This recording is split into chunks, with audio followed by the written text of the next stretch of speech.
This is what I learned from day 2 at Digestive Disease Week. So here are a couple of things that I learned from Digestive Disease Week day 2 as related to inflammatory bowel disease.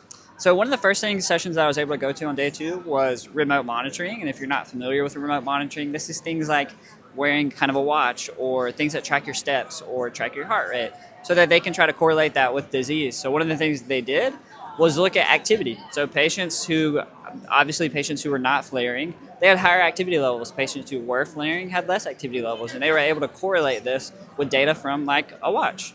But one of the coolest parts about the remote monitoring was that they looked at sweat, and I think that this was one of the coolest things I've seen so far is where they actually could pull calprotectin. So, like a fecal calprotectin test where we have to give in a stool sample. They were able to actually measure calprotectin levels in sweat, and we're able to see that patients who had higher calprotectin levels in their sweat actually correlated with having a flare, just like a fecal calprotectin. So instead of having to take your stool sample in, you could just wear something that collected your sweat and it could look at your calprotectin levels.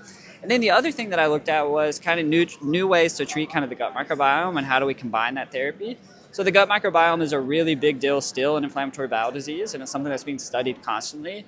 And so now they're looking at how can we treat the gut microbiome and combine that with some conventional IBD therapy. And what they're showing is that by being able to treat the gut microbiome and combine it with some conventional therapy, they're getting really good results. So this is just kind of the next evolution in things like remote monitoring, as well as looking at how do we treat inflammatory bowel disease, not just by treating the immune system, but treating other things that are involved, like the gut microbiome.